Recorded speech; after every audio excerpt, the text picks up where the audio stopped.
Handle Your High with Tadayoshi. All right, welcome to Handle Your High with me, Tadayoshi, and I have Wendy Fortino. Thank you so much for being on the show. I totally appreciate it. Thank you. I know we were just talking just before we started, and kind of funny because I love those kinds of things. I always like hearing it. It makes me feel good and old at the same time. People tell me that they know me for a while before they got to know me. We've known each other personally for a couple of years now, but I guess so it's always that makes me old too, because I've known you since I was involved in the sport too. So anyway, keep going. Sorry. No, that's okay. So I always think that stuff is great stuff, but it makes me feel old sometimes. Sometimes people come up to me at shows and they go, "Oh yeah, you're Ted. Can we get a picture?" Sure. And I get a picture and they'll go, "I've been following you since I was a kid." And I'm like, "Oh man, how old am I?" I'm only 48. This year I turned 49 in June, so it's kind of surreal for me to get close to 50. I happen to think that that's young, so yeah. I don't really consider that to be old, but I still think in my head, like I remember being in college, like 19, 20, 21 years old, thinking, man, when I'm like 45, it's going to be all over the hill by then. We all think that, like, when we're in high school, when we're in elementary school, junior high, we think 20 is over the hill. And, like, what I've noticed is as I get older, like, older ages feel younger and younger. Yeah, exactly. I mean? But I look at young and old, I don't look at them as ages. I think young and old is kind of a state of mind, a state of being. I mean, there are people who are, technically older than you, but, this is technically younger than you, but they are like older than you in the sense of, their emotionally, their age, and they've allowed kind of life to take them down. So when you're thriving and you are youthful and you're young, I mean, you if you live to be 120, think about relatively, like you're not even mid-age yet. Yeah, exactly. It's all relative to your perspective, right? By the way, that's my lucky number 12, and I've always thought to myself, I'm going to live to be 120. It's kind of funny you say that. I used to say that too. I'm like, I'm going to live to be 120. Like that's just part. It's like it's one of those magic things. Like I'm a really big believer in numerology and stuff. I think we talked about that when I had you on my last radio show. We talked about some numerology and we talked about some our own ideas and life path numbers and stuff like that. I think. Remember? Do you remember? I don't know if you. I think we had a conversation privately, but I don't think I was on your radio show. Okay. But I do remember talking about this. Yeah. Yeah, we talked about life path, and I remember. So, but 12 was I chose it in college. I said because I was like 19. I was taking some classes, and everybody I knew like had their favorite colors, their favorite, I don't know, just being comparative. And I'm like, I don't have a favorite. I don't have a favorite number. I'm like, so I happened to be going. I remember this day like it was yesterday. I happened to be walking to a class, and it was called Old Testament Studies. It was in my philosophy of religion curriculum, and I loved this particular professor. He was a professor in the Jesus Scholarship, in the historical Jesus, and he was my favorite professor. Yeah. I actually had him as a major professor, and so he was teaching it, and we went over. It happened to be going over the Book of Revelation, and he just mentioned that class off the cuff. 12 is the most commonly mentioned number, and I'm like 12. I'm like, yeah, that's a good number. That could be my favorite number. And I'm like, and then I was like, it's like that's how it kind of came about. And when I was growing up, 3 meant family to me because it was me, my brother, my twin brother, and my mother. I didn't grow up with like a father. So if you take 12, it's 1 plus 2, which is my mom, me, my brother. It's like, man, this has got to be it, man. So I kept that number forever, number. It's still my favorite number today. So I constantly open my phone and see 12, 12, 12, 12, 12, 12 noon, 12 noon. It's funny. Like, it's just weird. Like, I don't know if you... Yeah. Well, I think that you just outlined the law of attraction. I think that... Oh, really? Wow. Tell me. Well, okay. We can take just about anything and we can create a narrative in our mind of how it goes down based on what we want. And it's kind of like how people who are doing research, they want to prove a point. Exactly. And they'll cherry pick different research studies they'll prove it. just to prove their point. But if you use that for good rather than for bad, I think you can create a pretty powerful narrative. Like, if you look back at your childhood and you look back to where you are now, I think we can all easily think of a bunch of things that went wrong growing up, right? Like we were bullied, we, you know, had this, all these issues and everything like that. And in your mind, you can have this narrative of like all these things that like, you know, weighed you down, and maybe like you're struggling in life and you're trying to find what went wrong in my life. But I think that like what you just did, it's like alternatively, you could go look back in time, and with the exact same series of events, you could create a whole different narrative. And you could say, you know, I was bullied and I got through it, and that's what made me stronger. And it's like, I think that's kind of what you did. You took a bunch of information that didn't really go together, but you made it, you packaged it up, and you put it into this little box of, this is why this is my lucky number. And I think that that's great. That's what I think successful people do, you know? I couldn't, this is why I love you so much, because you get it. Like this whole life that we create is all about this story that we tell ourselves. We're making it up as we go along. But most people, a lot of people believe that they're just responding to life and they hope for good things. And that's to me, that's a precarious situation to be in. I'm not a control freak. I used to be. I realize that I don't have direct control over how the goodness of my life comes to me, but I do know it comes to me. And that's what I rely on. I don't have to know all the details. Right. But you're right. I was just talking to someone today about this. I do a lot of coaching on what I call joy and success. It has a lot to do with mindset. Some of them are athletes and most of them are athletes. And they want to have a kind of mindset like this. And I said, look, this whole life is all about a perspective. Finding a perspective that benefits you, that makes you feel good, and that helps you move from one step to the next step to the next step. And part of that is, like you said, telling the narrative that you want to tell, being the director of your movie, right? How do you do that? I know you do this. Well, actually, it's funny because I was just talking to one of our athletes also, and I think that the majority of life we cannot control, right? I mean, for the most part, there's going to be things that happen in our lives that we just are out of our control. But it's like the thing that I love so much about this sport is that, you know, it's kind of like, you know, what you can control, you can control, you know, what you eat, you can control how you know, your exercise, you can control these things that are like close to you and that personal to you. And also what I've noticed is that when people challenge their bodies, right, there's all this stuff that maybe was always going on, but when you're in this vulnerable emotional state and you're this vulnerable physical state, it just feels like everything comes to the surface. All of a sudden, you find the issues maybe in your marriage, and you find issues with your job, and you find issues with relationships with people that you have.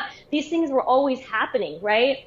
But now that you've taken control of like this one thing that you have control of, all of a sudden it feels like everything's happening to you all at once. That happens when people enter a big challenge, right? So it's like you keep controlling that one thing, and then you find yourself being successful and feeling like you have control over the one thing you can be successful in. And I think that really is your body and your state of mind, you know? But yeah, for the most part, I mean, you can't control, you know, things that happen in your family. You can't control, you know, the way someone treats you if it's totally on them. You know, people are dealing with issues and they're going to try to push their negativity onto you. You can't control all the stuff coming at you, you know? But what you can control is, you know, making your food, packing your meals. These are like simple things that make you feel powerful, you know?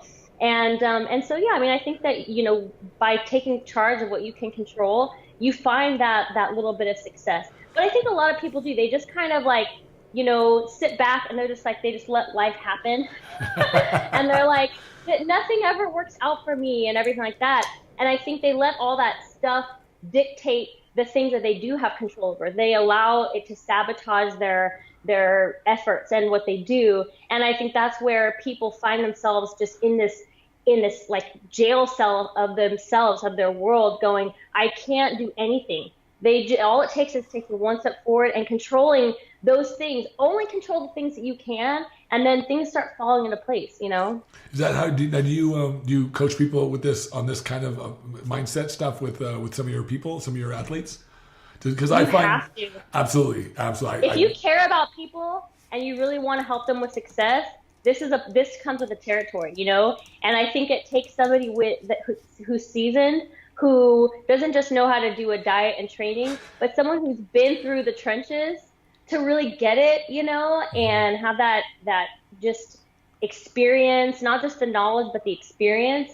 It comes from a different place, you know. People, when I talk to people about this stuff, it's like I'm coming from a place where I've been through so much, and I think that, you know, people can feel that when you talk to them. Absolutely. You know?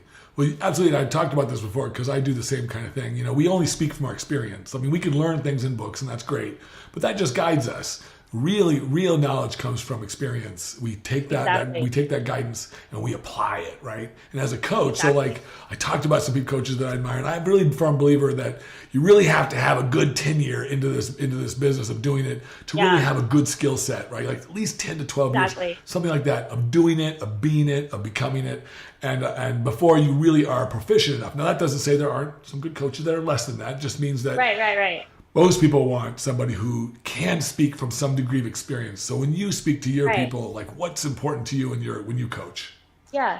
Well, to your point really fast, it's like you can have a really great coach, but that doesn't mean that you're not going to value or you're not going to benefit from the value of like your podcast. You know, someone can have a great coach who is awesome, but that's where something like your podcast can really kind of fill in the gaps, you know, hearing from someone like you who can kind of give them that little extra piece of the puzzle that they need that they just can't get from their coach. And that's okay. Doesn't mean they need to get doesn't mean that they need to get a different coach. No. Just means that, you know, to really, you know, hearing from somebody who has that seasoned experience. And that's really what you're doing this for, right? I mean, you can't reach out. You can't physically help every athlete that wants to work with you. So, but this is your give back. This is your ability to kind of reach out to those people that maybe do need to kind of fill in the gaps. And I think that, you know, we can, same with us, you know, we could provide that for our athletes, but Matt and I, we like to go live on Instagram like you do. We do that love it. Sometimes. Isn't it so much fun? Yeah. Yes. And we can't help everyone either. So, you know, so we have that experience and there are a lot of great coaches out there. So it kind of does help, I think, fill in the gaps. You know, you want to hear from somebody who has really been through the trenches. And I think we kind of do the same thing, you know. Absolutely. But for athletes, we do. I mean, I've spent like lots and lots of time. I also, you know, I'm a professional hair and makeup artist. So it's cool because like the morning of the shows, I'll be doing their hair and makeup and like getting them through the like that mental place where before you go on stage, you know, so it's kind of fun. It's like 4:30 in the morning, I know. Oh my God, sometimes it's like, I'm not kidding you. I think I've done like a 2 a.m. appointment.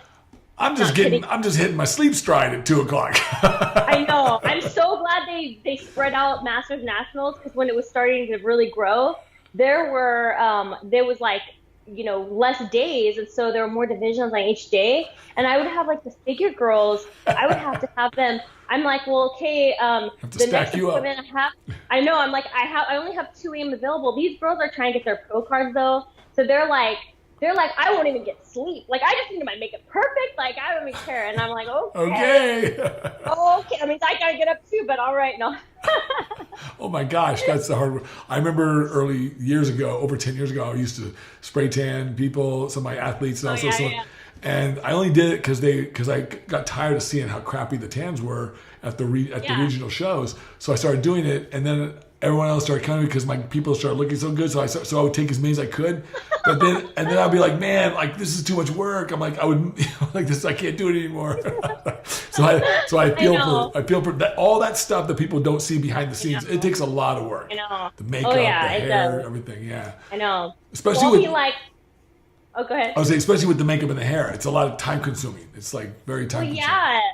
Well, and of course, you know, I've always done my own hair and makeup. So, I mean, I'm like, you know, like fluffing it up all the way till I go on stage. But, you know, if, you know, you have a professional doing it for you and you're not used to doing your own hair, it's like, I'll go backstage, I'll finish my last client and then I'll run backstage. And then I see like girls with their hair is like askew and like, I'm like fixing them really fast when they go on stage. That's nice. That's good though. Lipstick, hurry, hang on. They're lying, they're like leaning forward. I'm like, hang on, wait a minute. Hair up. Okay, you're good. And like run out to the front so I could cheer them on.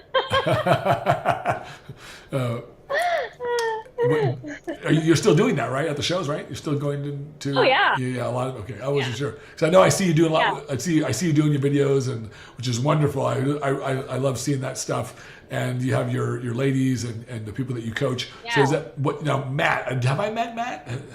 And I think you've met Matt. I think so. I don't know. I can't remember if it shows. Matt, come into the frame really fast. Say hello. He's gonna say hi. Okay. Hey, what's up, Tad? How you doing, man? Hey, buddy. How's it going? I can hear you. I can hear you. Oh, maybe your mind. Yeah.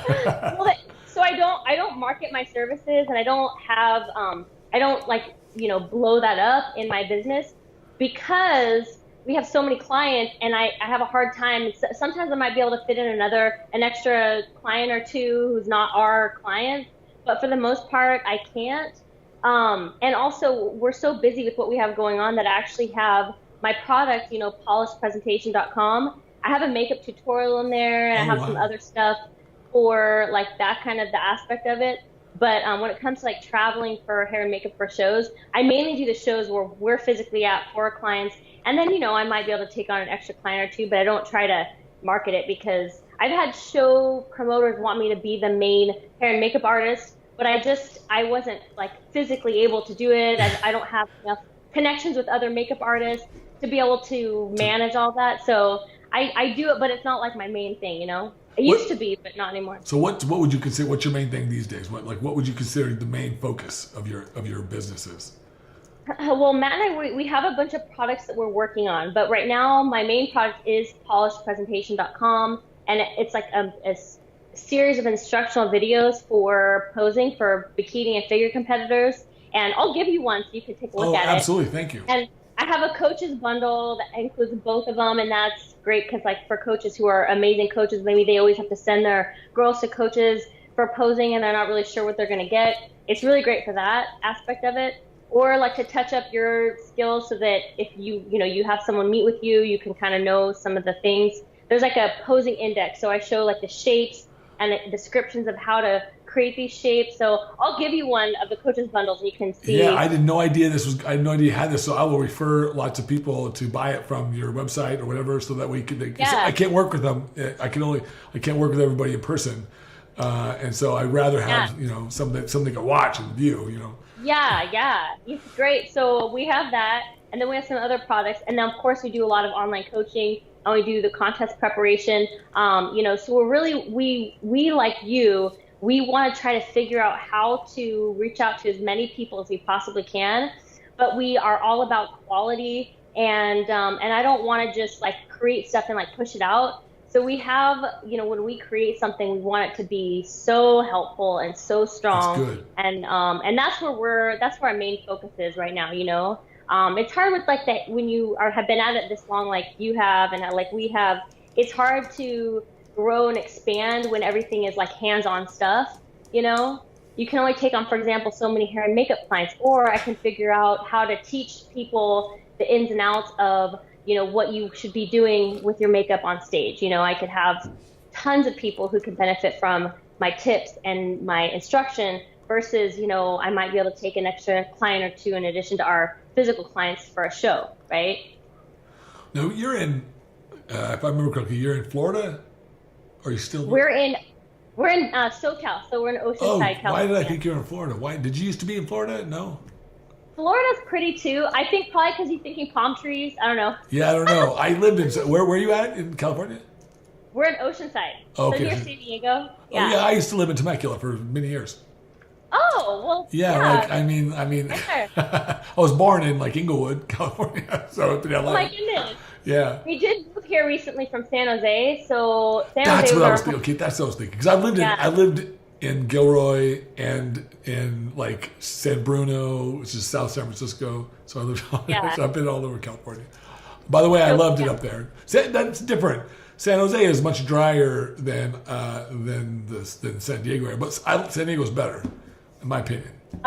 San Diego. Wait, what's drier than San Diego? San Jose. Oh yes, it is. It is. Yeah. So I'm in love with Southern California. We've been wanting to move here for a long time, and like near the Oceanside, near the beach. This is like we would come here to unwind, and we just started coming here a lot because we loved it so much, and we're like, we need to move here. This is just amazing. I still hear one of my favorite songs that I still is on one of my favorite song playlists is was it California Dreamin' from the Mamas and the Papas. Oh yeah. And every time I think of that, yeah. every time I hear the song, I just, man, I'm like, man, I need my convertible back. I need to be back in California driving down the freeway. So what else? What kind of cool stuff is exciting going on right now for you guys? For you? I have the Arnold. That's right. You get a couple weeks. Weekend. Yeah, we're just Yeah. like 2 weeks less. Also, I'll be seeing you right. there. I'll definitely be seeing you there. I'm going to be working the show, of course, Yay. so I'll be there. But Yay. you excited? Cool. You know what?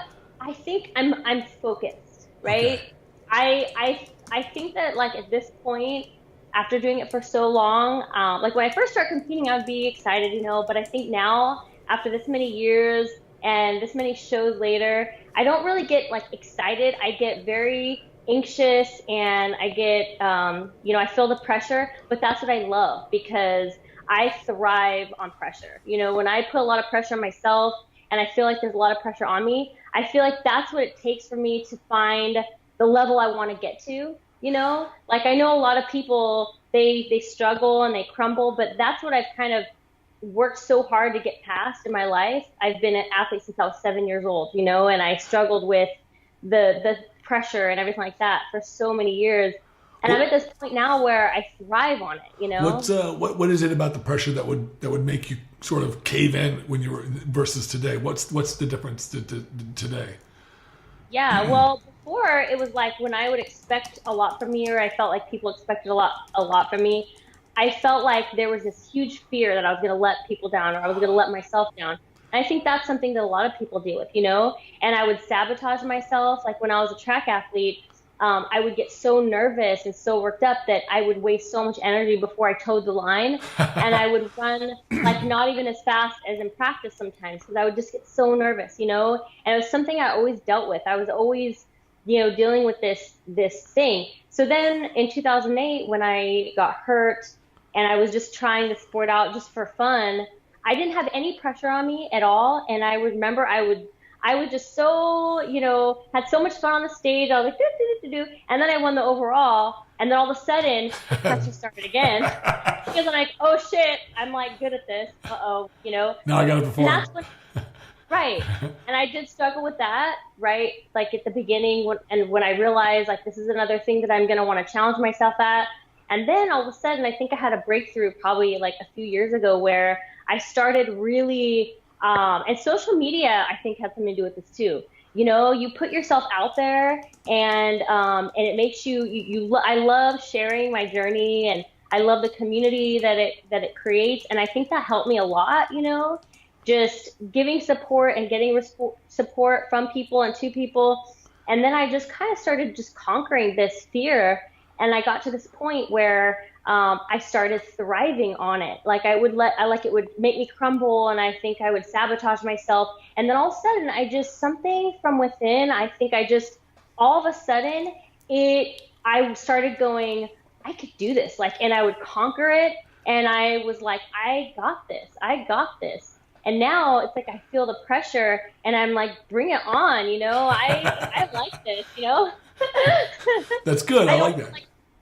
Rather than feeling like just get to the finish line, now I'm like, I need that pressure because it's like, I don't want to just get to the finish line. I want to be like at the next level, you know?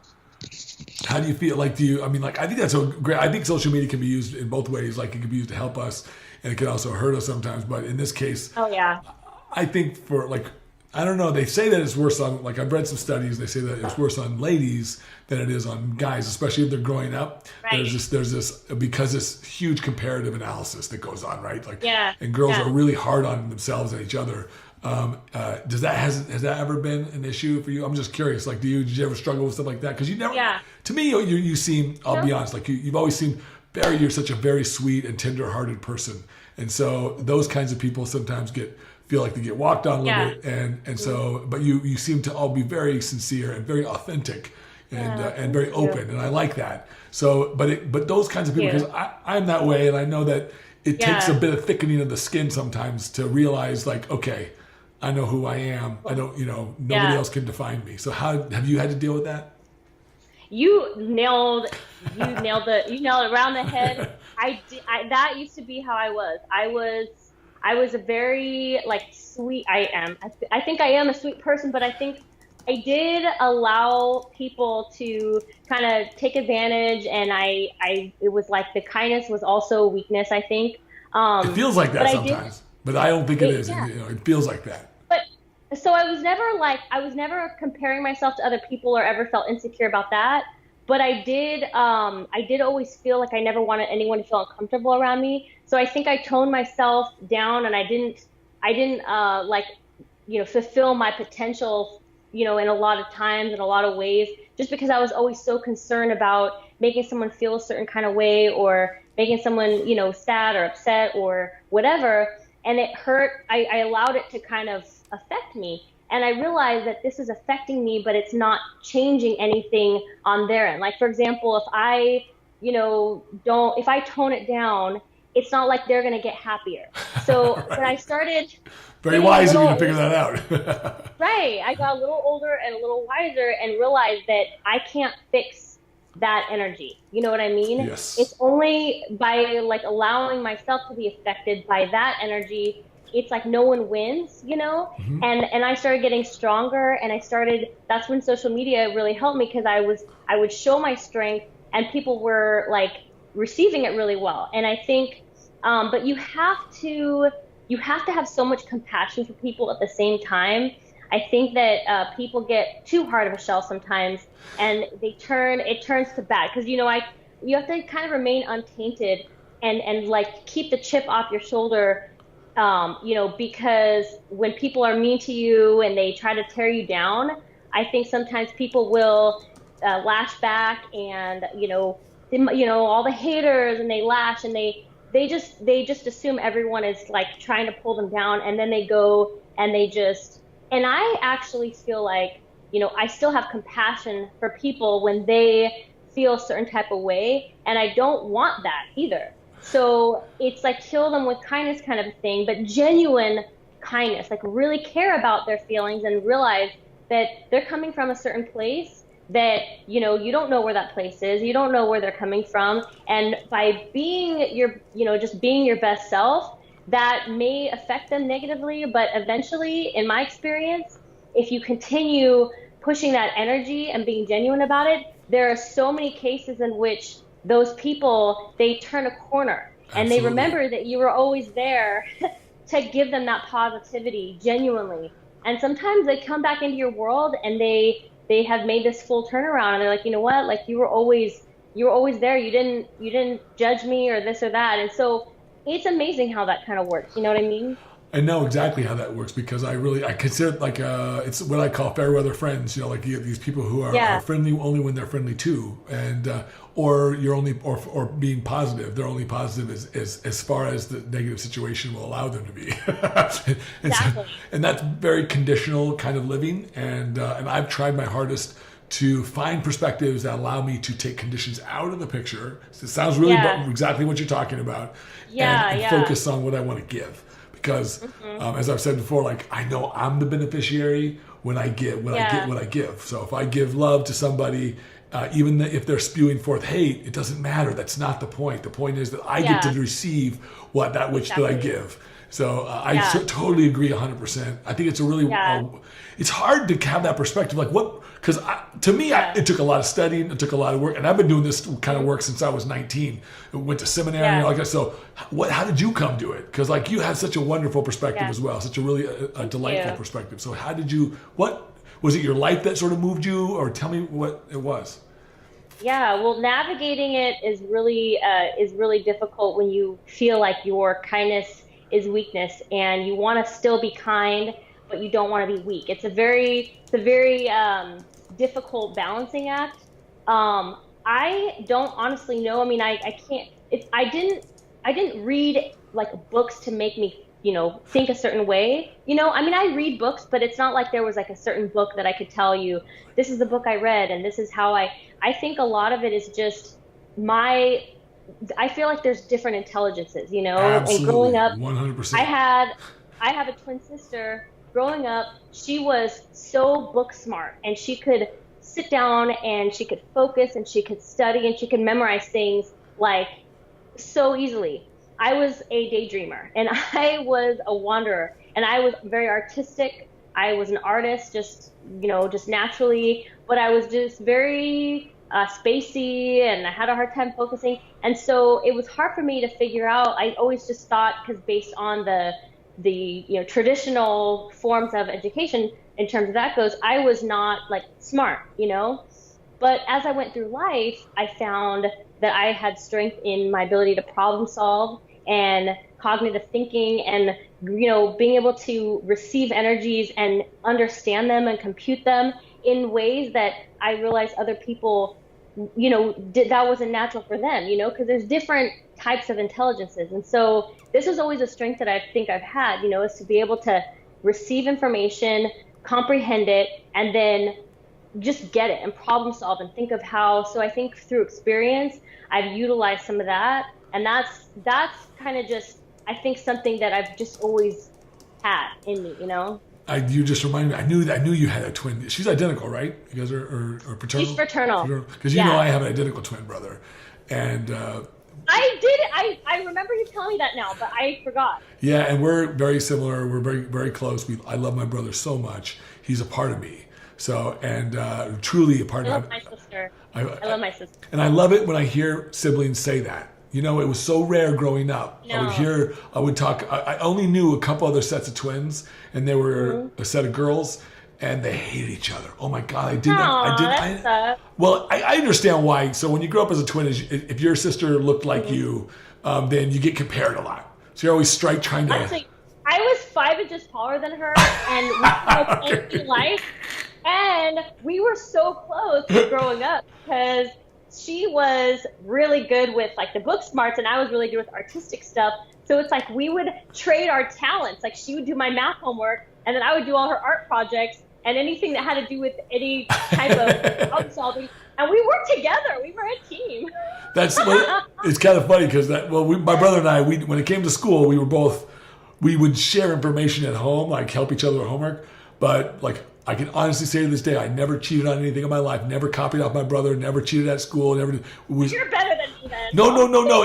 It solely had to do with us wanting to have our own identity. It's like, no, that's my brother's stuff. Like, that's his stuff. We wouldn't even share clothes because it was like, that's his clothes, this is my clothes. We had two rules.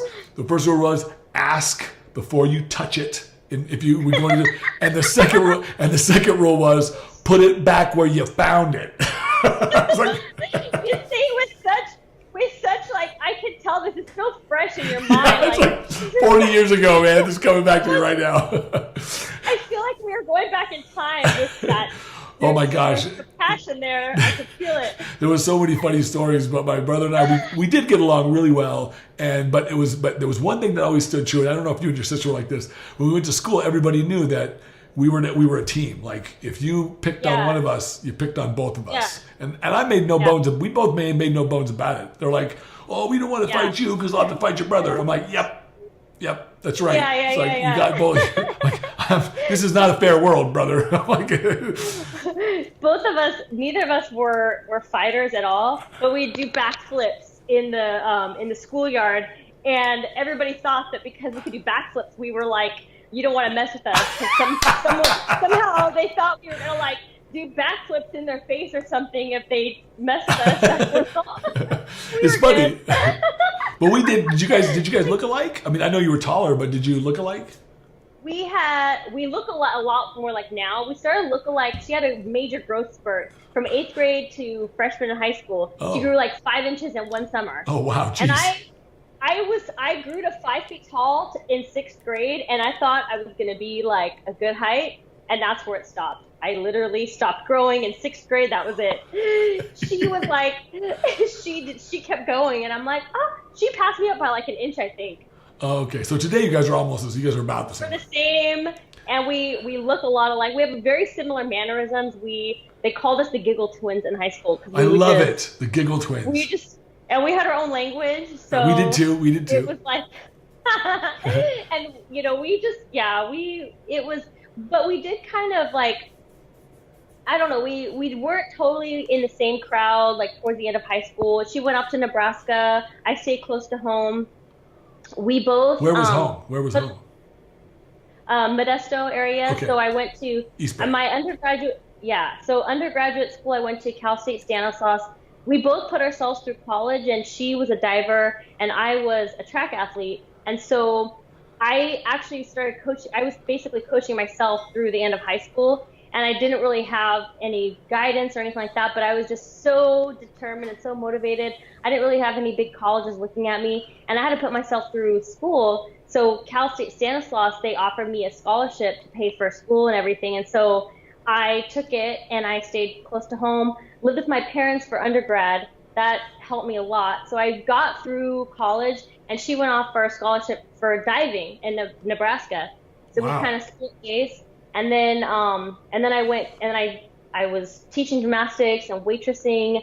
And then I saved up, and I put myself through grad school at Cal Poly in San Luis Obispo. Party And school. Yeah, I know. But I was an RA because I needed people room and board. So I signed up to be an RA, and then I got free room and board, and I put myself through grad school. And Good for then you. as she got her Juris Doctorate, and so now she owns her own law firm. And Where did you do your graduate work in? Cal Poly San Luis Obispo. I mean, what was your field? What would you? Exercise physiology. Okay, of course, yeah. Yeah, and health, and I focused on nutrition and health promotion. So, Okay. yeah. Wow, Yeah. that's cool though. Yeah, it's cool. So she's so your sister is an attorney. She is an attorney. Yeah, she's a really good. Does she attorney. live nearby? Where did you say she was at? She lives in Manteca. Oh, okay. Okay. So she owns Cronenberg Family Law. So she married, her husband's name is Justin Cronenberg. So she's Jenny Cronenberg, and so she started Cronenberg Family Law. So she does family law, and she's just awesome. She's really, really. I love it. I'm proud of my brother too. He's actually moving to Phoenix, in the Tempe area this summer because he took a dean position. He got a dean position at the Arizona State. He's just nice. Yeah, his career is just like he's a professor at the University of Washington right now. He's taught several universities, but now he's going to move there because they give him a really wonderful position as a dean, and which is a big deal. But I love I like Phoenix. Phoenix is awesome. Like I love Yeah, dry you heat. get like a really big house and a big pool, and it's a really good price. That's right. That's the plan. Actually, my plan is like my brother and I have always wanted to live near each other, so I can go to my brother's house. We can go to each other's house like on the weekends, hang out. So that's on my plan here. That's on my plan. I won't stay in Chicago forever. I do like Chicago, but I won't stay forever. Yeah. It's just not for. It's not. Cold there. Isn't it cold there right now? Oh my gosh! A couple of weeks ago it was negative 30. I can honestly say now I live in the coldest place on earth. It's not cold now. I saw your podcast with Sid. You were saying how you spit water into the air and it froze as you. Yeah, a cup of water. So you take Seriously? it's the Impimba effect. And what you do is you take hot water and you throw it in the air, and it will literally freeze in the air, like it'll crystallize. What? Hello? It's on my Instagram. If you go on my Instagram, if you scroll down, you'll see I put a video up there, and I just take a cup of water. I'm like, here it goes, and it goes. Did you put a good freeze frame? I mean, that's clickbait for days. Yeah. Is it a freeze? Yeah, I slow mode it. You'll see it. Okay. Yeah, so it's a video. But you gotta make sure that the freeze frame that they see when they're scrolling is Oh gotta yeah, be a good. Yeah, it know, wasn't. Good idea. Yeah. I don't know if I can go back and edit it. Repost it. Good freeze frame, mid throw, see it freezing like that's And so it's kind of. I always wanted to be able to do that. And then you can do the thing with the bubbles too. I always want to do the bubbles where you take a bubble thing and you blow bubbles, and the bubble will actually freeze in midair and stay floating, and then it's cool as hell. Watch out, Bill Nye. Yeah, I don't get. That's what I said in my video. I'm like, science is cool, man. Oh my God, that's hilarious. Yeah, it's just, but it is cold here. It is, but I will say this: like the benefit is there's so, and I'm not a foodie, but there's a lot of great places to eat. I have to admit, and I'm a convert. Yeah, I'm a convert. Lou Malnati's deep dish pizza, man. This stuff is awesome stuff, man. Like I'm like, this is awesome stuff, man. You can make a meal out of this stuff. They got all kinds of, and I'm like I said, I've never been a big foodie. You're like, hey, I'm here to pick up my pizza. Oh, on the loudspeaker, tell the diet. Yeah, no kidding. Pizza's ready. when I lived in Temecula, it was kind of funny. I used to live just down the street from this In-N-Out, right? And I'd go there like every Friday night because that was my sort of ritual. And man, it would be, man, like clockwork. Somebody who I knew would catch me. They're like, "Hey, I saw you eat that on my diet too, man." I'm like, "No, man, don't copy me." I'm like, I know. Don't you feel like that though sometimes because of your profession? Sometimes you have to like sneak around if there's something bad that you want because you're worried if you go to a donut shop and you really want a donut, like someone's gonna catch you and be like, "Why are you eating that?" Like it's like you're the diet coach for people, but like everyone is the diet coach for you. Exactly. You know? Yeah. So it used to feel really a lot more like that. Check though. Well, yeah. It does. It used to feel more like that. But here's what somebody asked me this recently: like, how come I can get away with some things that he couldn't or she couldn't? And I said, look, that's a good question. I said, look, and here's the answer. I said, this is the answer. The reason why you'll see some of these athletes or some like people like myself will go out and you'll just go nuts or something, and then the next day kind of look sometimes better. And it's like, and the reason why is because I spent 34 years now bodybuilding, so I've never taken time off. I've always plugged forward. Mm-hmm. So there's all this momentum going in one direction. Yep. For my body to go and flip and go the other direction would take a lifestyle change, not just a meal change. Exactly. So it's like, it's momentum. It's this driving momentum. You put that much energy behind something, anything, a business, a marriage, a relationship, you put that kind of good positive energy going in one direction. It's hard to turn it around in one event. Exactly. Yeah. Like an example I like to give, we tell our clients this is, you have this, like, you want to get to this threshold, and basically it's like boiling water. You put in your consistent cardio, your consistent strength training, you build a foundation, you have more, plenty of lean body mass, your metabolism is revving, you've been eating a healthy diet, and your water gets hotter and hotter, and then all of a sudden it starts boiling. And it's like, if you throw a couple ice cubes in the boiling water, it's still going to boil. But it's like, people wonder why, just like a sandwich will throw them so off before the water gets boiling. If you haven't put in this foundation, then one little ice cube can totally throw you off. It'll keep you from getting to that boiling point. Right. So it's like, you gotta, you have to put in this work. But when you have mature, lean body mass, muscle density, your metabolism is healthy and strong, your hormones are balanced out, you have this, your body is a machine. You create this machine with your body, and you do have to go out of your way to throw it off at that point. But before you establish that machine, then your body is going to be affected by everything. Just the littlest things, like your salt regulation is off. So just having a salt bomb is going to make you just ricochet like crazy. You're very sensitive to things that you're not as sensitive to when you're a machine. It's exactly. Be a machine. Be a machine.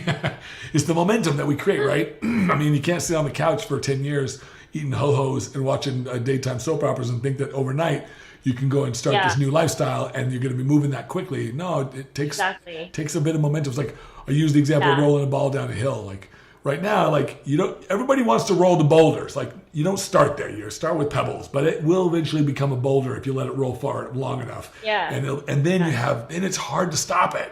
It's really hard to. You can have a pizza. Like I went out and had some pizza. Went to the movies and had some candy, and then no worse for the wear.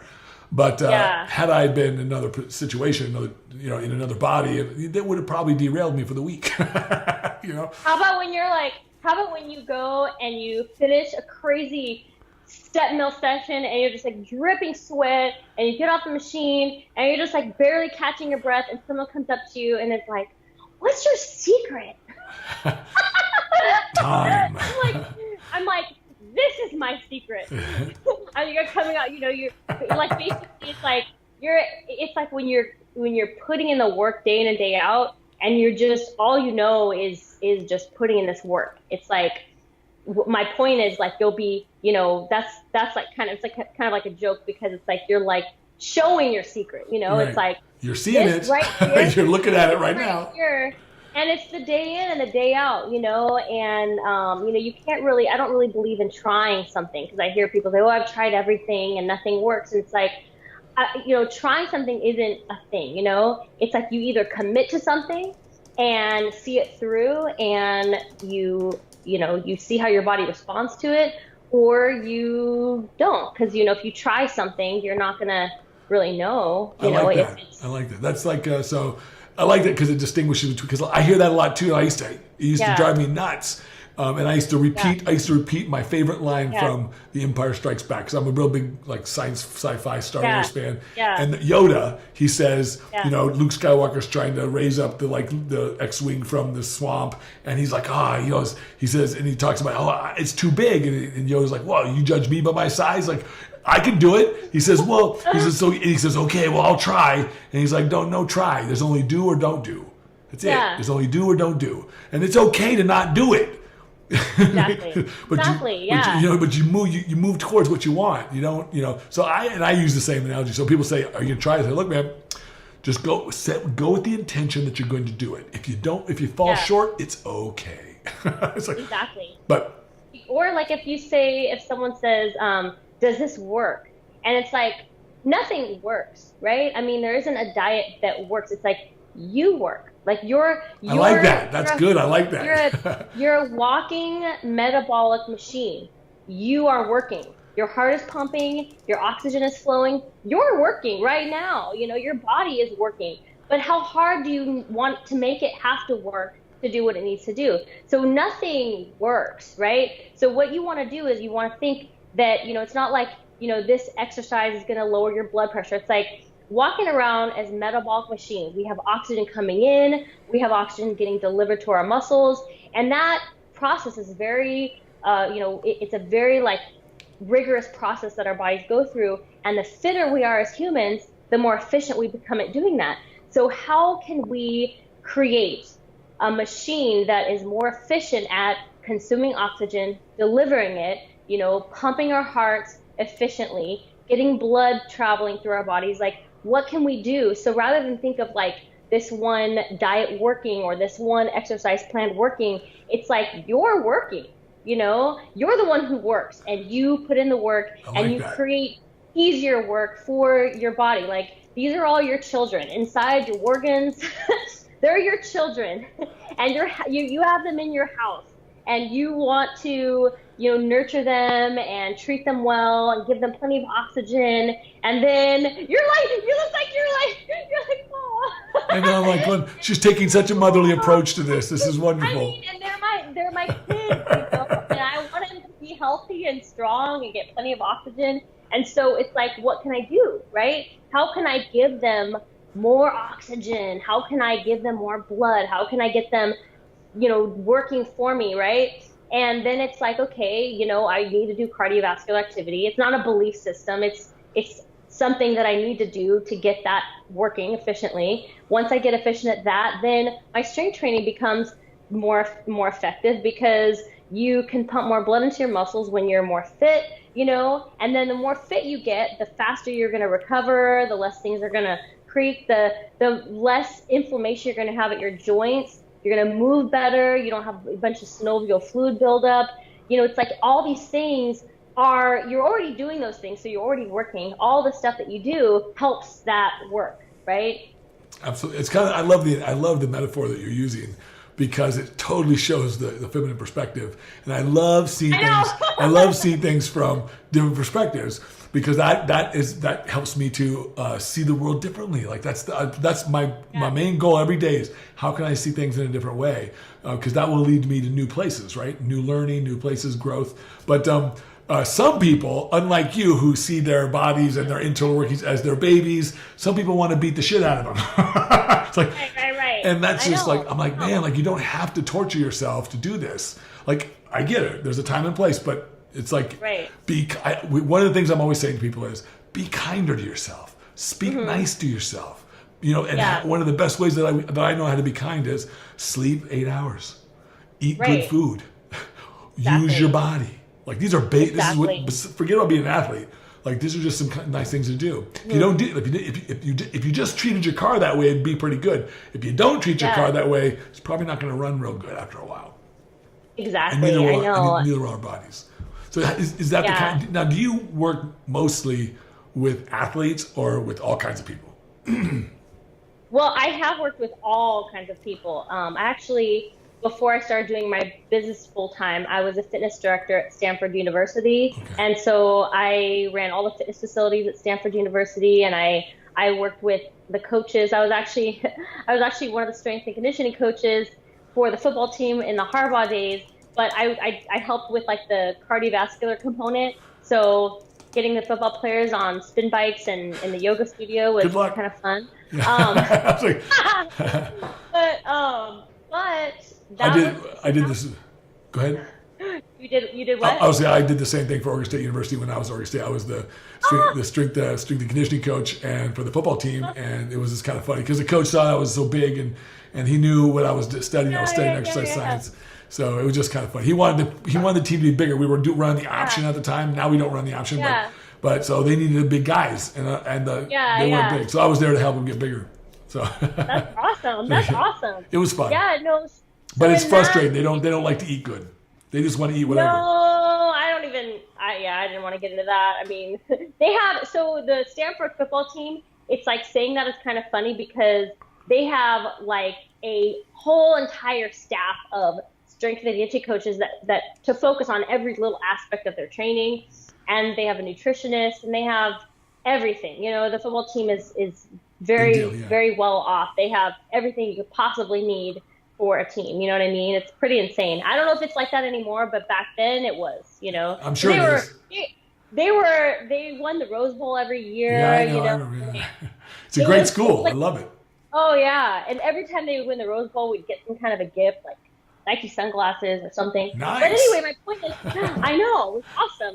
So, but my point is actually that like that, in that case, it's like I was helping with the employee wellness program, and I was working with people who, you know, we had to give people incentives just to take a fitness assessment. So it was like, that was kind of our break into, you know, because I mean, I specialize in human behavior change. So people, they start in a pre-contemplative state where they don't even realize a change needs to be made. So you have to, in that state, you have to help them become aware. People who are coming to you to work with you as a coach, they've already passed that stage, like, they're in the well past awareness stage. They're in the preparation and take action stage, right? But when people don't understand the stages of change, they think that they could take somebody who is totally unaware and just like drill them with, I coach, come, and you can't really approach someone that way. So it was kind of cool to start in that kind of scenario because we gave people incentives. They would get, as their part of their benefits package, they would get $100 kickback just for getting their fitness assessment taken. So they would just come to get their $100 and find out they had high blood pressure, their bone density was low. So the fitness assessment tested all these things. They did some blood work, and then they answered some questions about their lifestyle, and then they basically got back this assessment. $100, but an assessment of how fit they were. And then I helped organize. I'm curious. Did that cause many people to be curious about, hey, I want to change, I want to get better, I want to be healthier? Because then we also followed that up with 2 free personal training sessions, which I helped coordinate with my staff and stuff like that. And I ran, all kinds of like orientations for the gym. Like we had so many ways to get them set up and help them, you know. So that's obviously a luxury for that community that doesn't exist everywhere. Right. But it was like you definitely have a lot of that. So going from that, there's a big range between that and then someone getting ready for a bodybuilding show. I had to find a balance because when I quit that and I started full-time working on our business and I started working with, I was so used to working with people that needed a lot more guidance and had, work starting from a very early stage of change. And so I was attracting a certain type of clientele. And I think what I realized is that it's really difficult to truly help someone with online coaching who needs to pass several stages before they get to where they are able to really be successful with, to be successful. So do you want to get them to that place where you said, was it they're ready to make changes and ready to make, or do you have to, or are you saying? Yeah. I think if somebody needs a lot of guidance, it's probably good to start with a hands-on personal trainer. And it doesn't have to be like, it could be someone who just got their certification, just can teach them basic movement patterns, but someone who can physically be there and show them form a technique. And so Matt and I, we still work with all levels, but I think that we mainly focus on people who want to do contests, because I think it's just, when you want to really be good at something, it's good to have a niche. You can work with all levels. I mean, I have women I work with who are pregnant, who are, never going to do a show. I have all kinds of people that I work with and I am qualified to work with. But I think that for the most part, most of our clients are competitors. You know what I mean? Right. Sure. I was just curious because it's, I find it rewarding to work with both. But the older that I get, the more rewarded I am by working with the normal people. Yeah. But maybe it's just because I work with so many athletes, and I'm sort of been, I've been an athlete. Of course, the first time I competed was like 89, and then I stopped competing just a couple of years ago. So being submerged into this industry for so long, and I love it. It's totally rewarding. It's so rewarding. I mean, Matt and I, we have a collection of so many awesome transformations of people who, lost a ton of weight. And this is where social media can kind of, I think, take a turn for the worse sometimes, right? If you, like, for example, like having a large following on social media, you post a transformation picture that you're really proud of. Let's say someone lost 30, 40 pounds and you want to show, look at this person, like, I want to congratulate them. What will happen is you're attracting a lot of people who are at that start phase, that start picture. And they are seeing this, and when you only see this and then this, you can't see the time in between. You can't see how much they went through to get to that place. And I think if someone's in the pre-contemplative to contemplative state, they see that picture and they're triggered to go, I want that, right? And they don't feel the effort, they don't feel the work. And then I think it gives people, sometimes it gives them a false sense of what this journey might look like, right? I think it's hard to feel what that journey will look like when all you see is a really, so we used to put a lot more transformation pictures up, but we had some challenges with that because, we had a lot of people with that type of expectation. Like, it doesn't, if you've never exercised and you don't really know much about like how to get started and you're seeing this dramatic transformation, I could totally have compassion to understand how you might think, oh, if I do this workout plan, I could make this big transformation. But the reality is that you go through a lot of failures. You go through a lot of emotional stuff. It's really difficult. You have to take on a lot. It's a change. It's a genuine change. You genuinely have to become something new, and that takes different behaviors, different mindset, a different way of life, different lifestyle. So that's that. Like, you're absolutely right. It puts people up on end, and they've got to get ready. They have to be ready for that. They have to be ready. Like, look, there's a reason why you look the way you look. Yeah. And there's a reason why this person made this dramatic change. They were able to make changes across the board. Yeah. How do you prepare people for that when you talk to them? I think that, I try my best. Like I just told you, I try to explain the journey, and it usually takes time, and it takes a lot of experience. I have someone I'm working with right now who has been with me for, I think it's been like 3 years now. Originally came to me wanting to compete in a contest, wasn't ready for that. And so it's been a very long road, and there hasn't been a lot of progress physically, but there's been tons of progress mentally. And that's just as good. The progress. Yeah, that's progress, right? Getting your mind set up to through all the, all the stuff comes to the surface. So you realize what's been holding you back. You realize one way to think about it is like it's tuning the engine. You got to tune it first before you can run it on the racetrack. Right. It's going to run. And have to go with it. Yeah.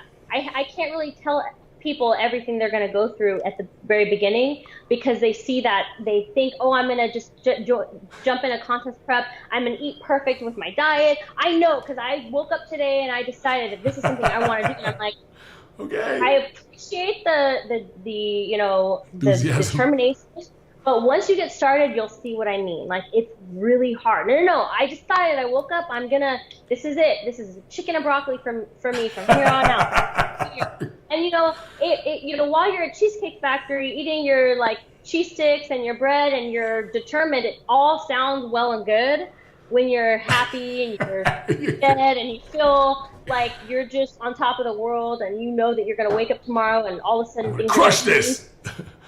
It's a whole different story though when you are immersed in the challenge. When you putting one foot in front of the other, and you fall, and then pick up the phone, you call Coach Wendy, and I'm like, okay, like this is what I'm talking about. So it's kind of like, I do tell them, but I kind of have to tell people as they go how much work it's going to take, because I can't possibly let them know how much work it's going to take until they start feeling it, you know?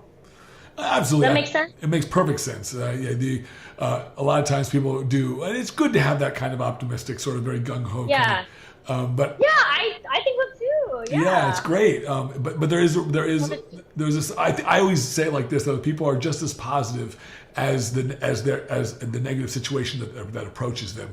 So in other words, like they intend to be so positive, they intend to believe in themselves. Oh, exactly. Yeah. And but the reality is, believe, like you need, because I ask those questions. I talk about this all the time. Like I ask these two questions of all my athletes. I say, look, are you positive and do you believe in yourself? And there's no wrong answer. Yeah. I'm just trying to bring a state of awareness about where they're really at. And one of the things that I always want to point out is that intending to be positive and intending is different than being. And and believing in yourself, believing in having faith in what you can do, what you can accomplish, is different than wanting something. Because a lot of people want to do that. They want to, but the truth is, we all want. Absolutely, yeah. The truth is, the truth Oh is no, what? the truth is that faith in oneself, belief in oneself, is all about proof is all about no proof. It's about you knowing. It's a sense of knowing. I like that. It's a sense of knowing. If you either know it or you don't. Look, and life isn't going to always present to you circumstances that coincide with what you believe about yourself at this moment. Exactly. And you know, every day is a brand new day. And I know that sounds so simple and so trite, but it's so true, because like, for example, for the person that I mentioned that has been with it for 3 years and hasn't physically made much progress, but mentally has made a lot of progress. It's like, we've had to have so many day ones, right? That's okay. You know, if you get wrapped up in like all the things that you did wrong, that's what I think keeps the cycle going too. You know, people will, you know, maybe have like 3 days in a row where they, you know, eat really, really bad, and they, you know, fall, you know, to a ditch where they don't do their workouts and this and that. And then it's like, if you feel like you're the kind of person who doesn't fall through, then you're going to punish yourself by not following through. That's right. And the only way to clean the slate is to, you know, have someone, like, this is what I do for my clients is, you know, I give them the okay to start again, right? And sometimes that's what they need. And it's not like, it's okay that you, like, I don't want people to think that they could just keep, you know, falling off and then coming back and it's all good, you know. That's not what it is. It's just that you have to be able to forgive yourself in order to move on and have step one again and again and again. It doesn't matter how many step ones you have. I think Eric Thomas said, you know, it took him like 8 years to get his college degree. But when he had his college degree, nobody asked him, how many years did it take you to get your college degree? He said he doesn't have to tell people how long it took, because that's the thing, is that if you get to your goal, it doesn't matter. No one's going to go, how long did it take you to get to your goal? You know, you can have as many day ones as it takes. You could start whenever you need. It just, you get there, you know, just keep plugging away like that. Yeah, and the longer that it takes you to get to any particular goal, the more you're learning. So you obviously, so that's the whole beauty of it. Now, again, this is the positive perspective coming out of me. I always see the glass half full. I can't help it. It's the way that I see life, because I believe that we have a choice. And it sounds like that's kind of what you're saying, that we really have a choice to how we view ourselves and how we view our road, our journey. And you can view it with troubled with minefields, or you can view it as all these potential opportunities to learn something new and to become something more than you are right now. Exactly. And man, that, to me, that's an exciting journey. Not one that just agree.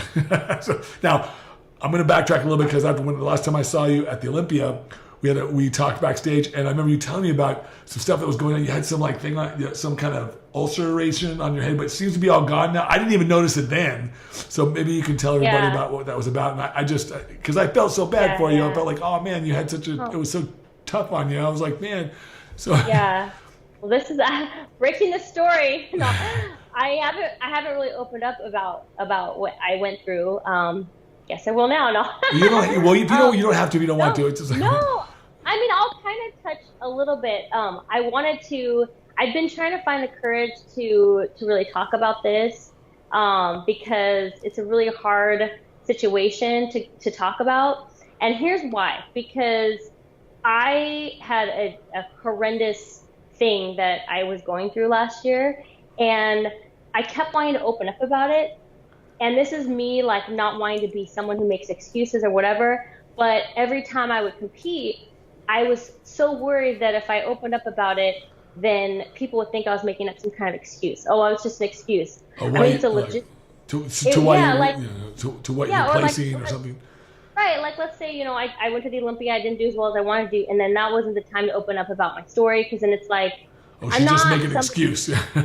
Right, I'm not somebody who wants to be like, this is why I struggled, like this is why, so I wanted to wait until I feel like I've totally overcome this thing that was bogging me down and legitimately did affect my training and my season a lot. Nobody really knows about it yet, because I don't like people to know a lot about it till I feel like I've overcome it. I've like thrived over it, and I've conquered it, and I have come out on top. That's kind of my style, I don't know exactly what was going on. I'm going to open up about it more, with a really good explanation of it. But I had some autoimmune situation that it was just this weird flesh-eating thing on my face. It manifested itself as a little ulcer on your forehead. I had like a hole.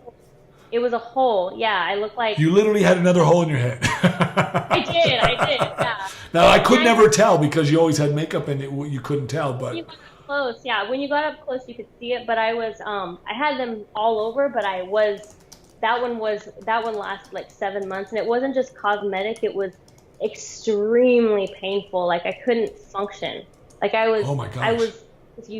You look back, I like wore a hat every single day, and I was constantly in pain, like such extreme pain that it would take over my whole body, and I couldn't like finish a single workout or cardio session or anything. And I honestly, like, I look at, when you create your physique, and after training as many years as I had, you're putting money in this piggy bank. Absolutely. Every time you put a workout in, every time you do your perfect diet, you're putting money in your piggy bank. You have so many analogies that are similar to what I use. It's bizarre. Right? It's like, because we both have a lot of experience. And it's like, what happened was I actually made so much progress up to 2017. That was like my best year. That's when I won the St. Louis. That's when I just looked my absolute best.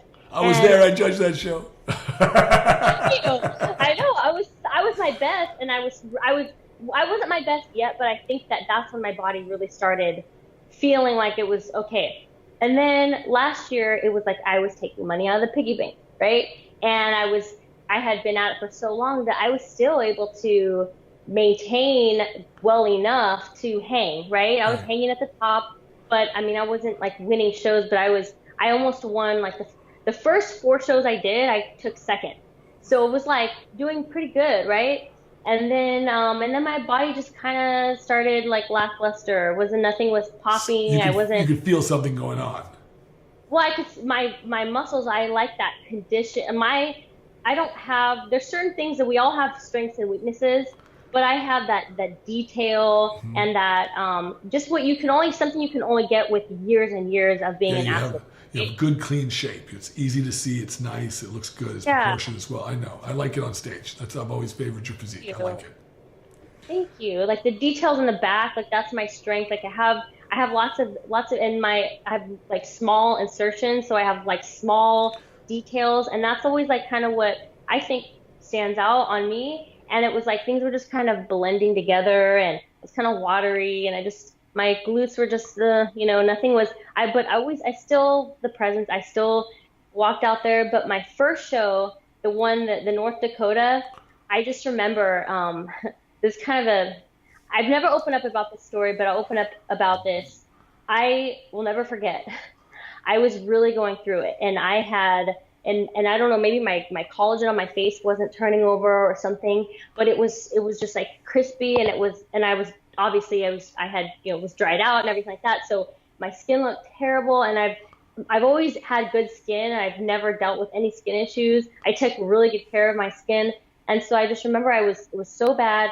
My forehead had the thing, and I just was really, and I was so stressed out because the prejudging started at 9. What show was this? This was which one? This was North Dakota, remember? Okay.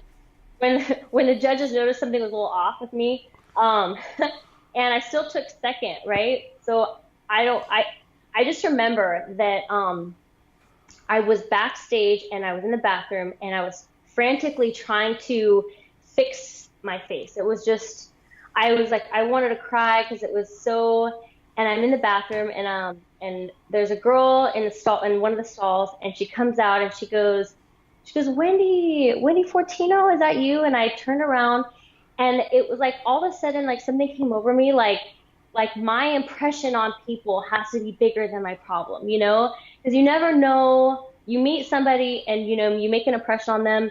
And what I was going through, like, it wasn't enough to make me feel like I needed to leave a good impression. That's kind of how I felt. And she came around and I could tell that she was looking at me, and I just felt like she didn't think I looked probably like she thought I was going to look, like in person, real life, right? And I look up and then someone else comes out of the stall. Wendy, and then someone else comes out of the stall. So there's 3 girls and they're hovering over me. I'm about to go on stage for prejudging and I'm freaking out because I'm trying to fix everything. And they're really close to me. And inside I just wanted to die. Oh.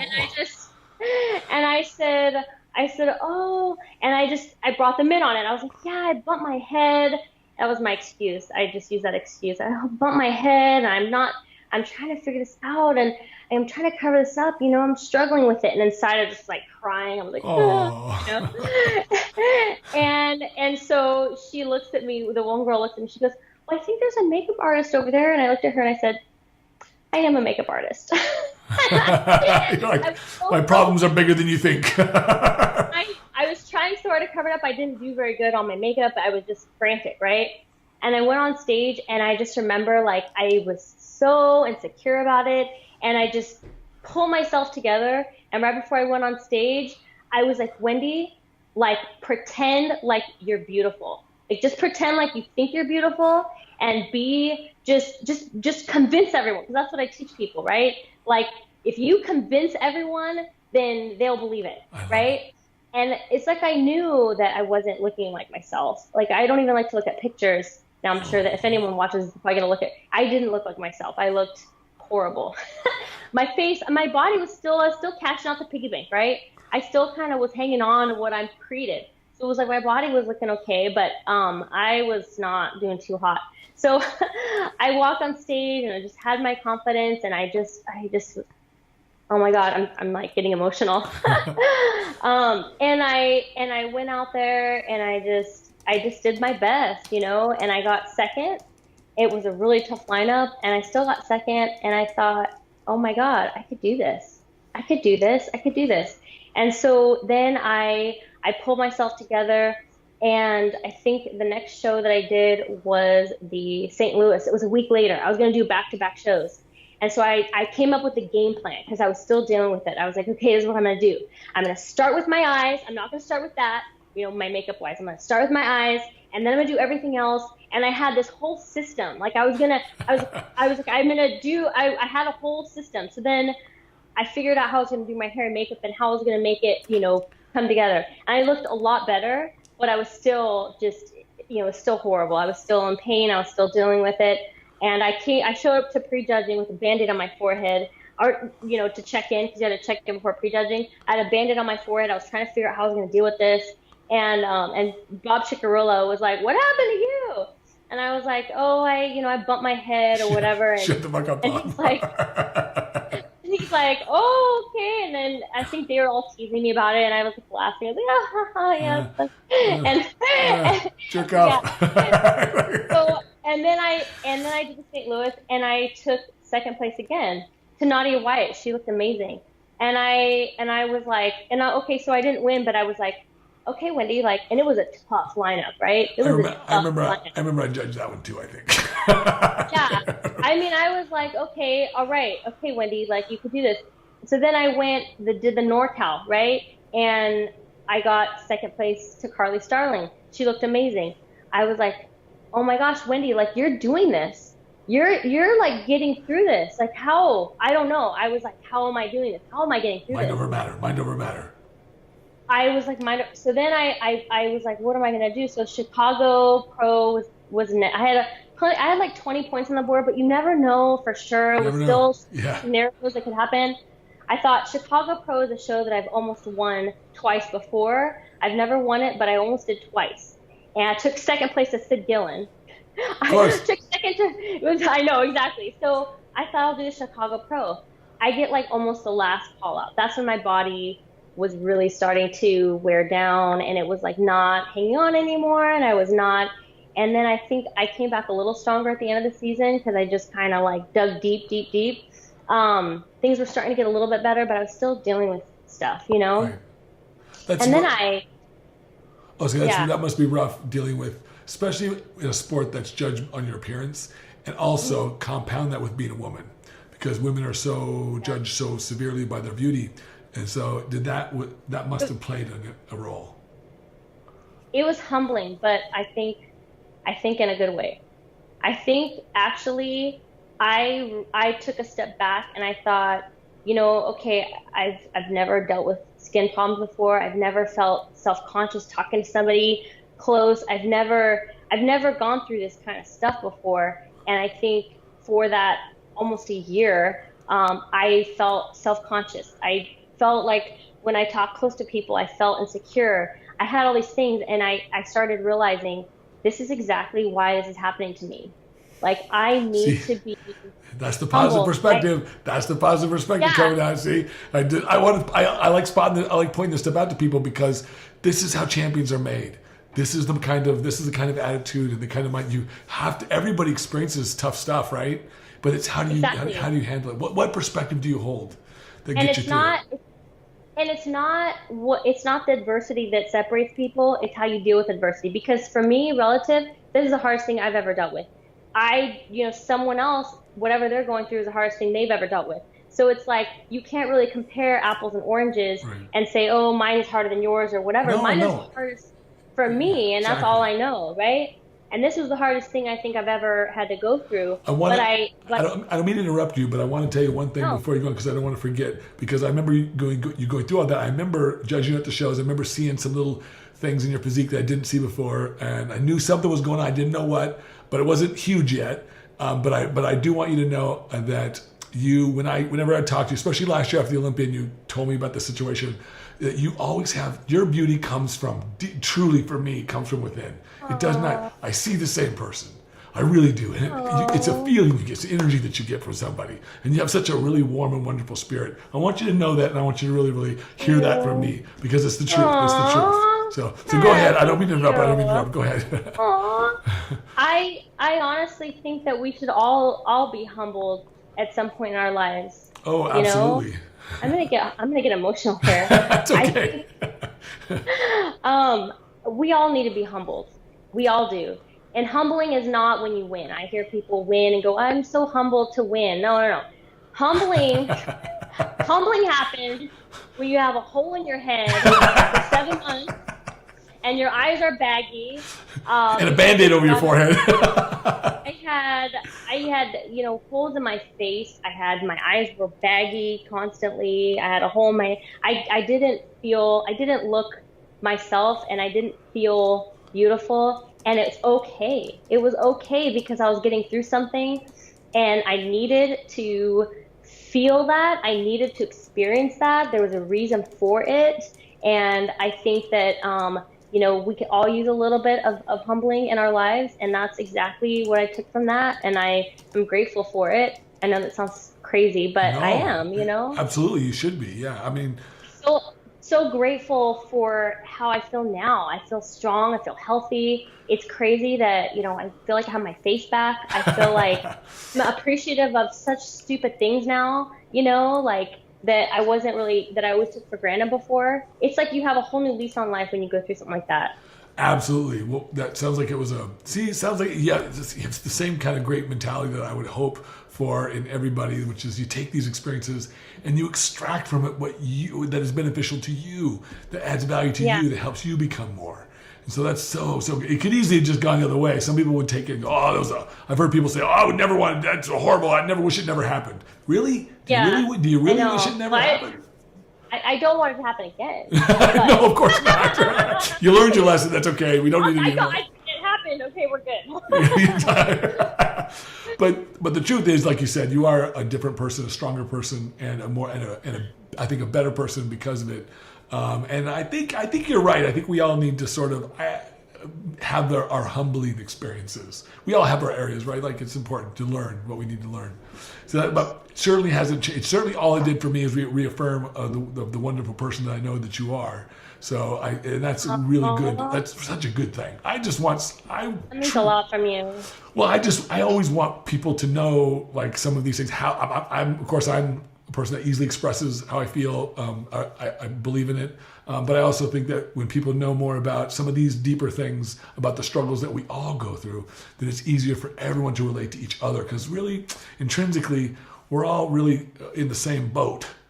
We just are. We're all just we're just paddling different oars. Mm-hmm. So, and we all have different intelligences. We all have different abilities. We all have abilities, and we all have some intelligence that we can apply.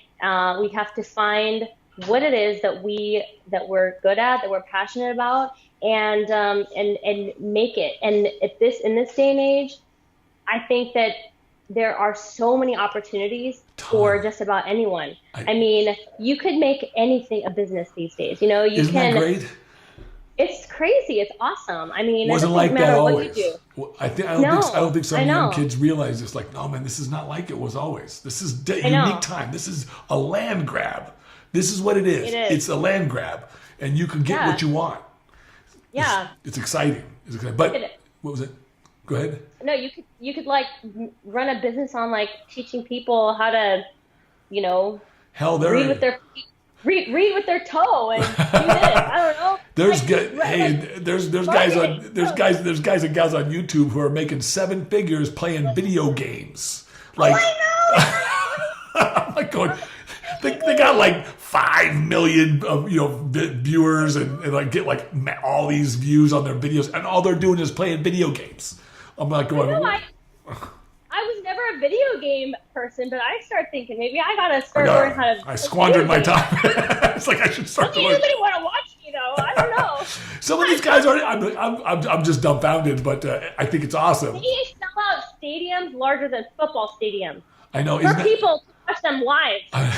That's amazing. That's a new it's gonna take over the football. Well, I've heard about this new sport. There's new sporting teams that are video games. They're like video sports. They're totally and it's making money already. Like it's awesome. I know. That's crazy. So this time is a great time that we live in these days. Oh yeah. So and just to wrap up the last conversation, so did you ever find out like this? It was an autoimmune function, and what is it? Just like the doctors, what was their conclusion? The conclusion was it's something autoimmune, but they couldn't quite pinpoint it. But I went through several rounds of like different medicines and things, and eventually it just kind of like it started to get out of my system on its own, I guess. Okay. I don't know. I think in some ways I think I'm managing it, and we're trying to see if there's any underlying issues that I might be going through. My father had ulcerative colitis, and he actually had his whole colon removed. And I'm not saying I have that. I'm just saying that like that is one precursor to potentially to what I was dealing with. So I don't know. It's health is a very fragile thing, and we have to. There's a lot of people going through things, and they don't know. They don't have a contrast because they're just so used to feeling bad. I think when you're really on top of your body, you notice things much more because, something's off, right away. But I think, it's no unique scenario that, my health is fragile, just like anyone else's. And the main thing is we just have to be wise health consumers. We have to know what's going in our bodies. We have to understand it. We have to be on top of our physical health. If something feels off, you feel some type of weird lump, you think something's going on, you always just have to be so on top of it. And I think that's really what it comes down to, because there's a lot of unknowns, but if something feels off, you just have to be on top of it, you know? Do you do any kind of like, not to change the subject, but do you have any kind of mindfulness stuff like meditation or things like that? I never asked you. I used to when I was a track athlete. I did a lot of visualization and meditation. I haven't in a while though. You might benefit. I totally. You have the right mindset. You have the right focus. It'll help you quite a bit. And there is a school of thought which I subscribe to, and I encourage you to look into this. Dr. Joe Dispenza, he talks about this.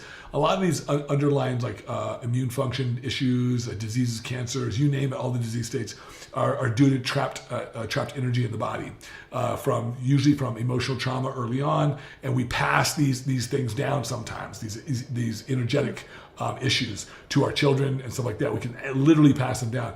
He talks about it. He's dedicated his life to it, to understanding the mind-body connection. I fully endorse his stuff. I think it's awesome. We can talk offline if you want, but it's really, really interesting. Yeah. And he's done some amazing things. He really has done some amazing. But I do think that mind is very powerful. I do. Our minds control everything. They control our perspectives. They control our perception. They control our experience. We are merely, this body is just an actor in this play of our life. And the real superhero is the consciousness behind it. So that's what I'm always trying to deeply understand more. I needed this before I head into my peak week of the Arnold. Thank you. That's what I needed. Yeah, well, I'm having my own like one-on-one. I am going to be rooting for you. I saw the lineup. I think you're going against Nadia again, so she's on that list. I think, if I remember correctly. Yes. I did a little. And the other 13 top girls in the world as well. Yeah, I know exactly. I just happened to see her.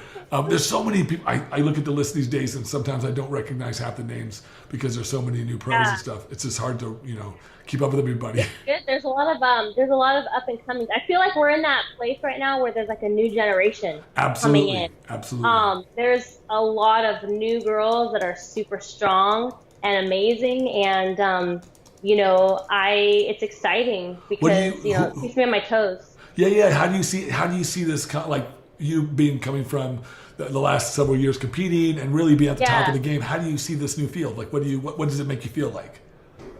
Honestly, like, I think what's interesting is when somebody is like at the top and they, maybe they think that they pioneer like some style of posing or whatever, and then it's like they share it and they, motivate people. You got to do your hardest. And then when people start, I don't even want copying them, but let's say people start imitating certain things and getting their own style from their, predecessors, it's all of a sudden they get upset and frustrated and like, I did that first. And it's like, the way I look at it is, that's how it works. You do something and then somebody else is going to do it better. And I'm glad because it makes me push harder. And I feel like, there's no way that I'm the most talented person in the world. Somebody's going to come up, be more talented. And if I had anything to do with their success and I was a part of their journey in any way, I want to be a part of that success. Absolutely. I want to be part of that energy. And when someone, has utilized anything that I have laid the groundwork for in any way, and they like pass me up and they do really, really well, I'm just like, I want to be a part of that energy. I still want to celebrate, okay? But it's like, we don't own anything. We don't own our poses. We don't own like our looks. We don't own. We are all just benchmarking off of one another, and everyone's just getting a little bit better, and like, I try to stay with it. Well, and to be honest, like my way of thinking is imitation or emulation is the highest form of flattery. Right? I know. Like when somebody copies just a little bit, I saw Wendy do this, I'm going to do this. That's like the highest form of flattery I can think of, Well, that's what I want to do. I mean, that's why I have my product, Flawless Presentation. I mean, it wouldn't really make sense for me to have that product and then like everyone's copying me. Like I don't want people to feel like they're copying me. I want people to feel like they're getting their own style. But I feel like from experience and from doing it for a while, I feel like I have figured things out that can help people and probably help them be better than me. I mean, it's probably going to happen. That's awesome. Well, you're going to be at the Arnold. competing, and then so I'll see you there for sure. Anything you want? Where can people reach you, see you, if they want to reach out to you, or where's the best place? Well, our business email is cyberbodyshop@yahoo.com. Okay. Our website is cyberbodyshop.com, and then polishedpresentation.com is my product. And then we're coming out with some new exciting things. So I try to post any updates or anything on my Instagram, which is Wendy Fortino, and we also have Cyber Body Shop, and then Coach Matt Allen. Sorry, I don't know if that's too much. No, that's not too much at all. That's awesome. I have to slow it down or rewind it. No, that's okay. That's good. That's perfect. Wendy, I always love seeing you. I'm so glad that I was able to get a chance to talk to you backstage at the Olympia. You're such a wonderful spirit, and I'll be rooting for you this next weekend or this at the Arnold in a week and a half or 2 weeks or whatever it is. And I'll see that we'll grab a picture, okay? Yeah. Okay. All right. Awesome. Well, you have a wonderful week. Stay on the line before we come off here, but you have a wonderful, wonderful week, and thank you so much for being on the show. Absolutely. All right, Tad. Bye, everyone. Handle your high with Tadayoshi.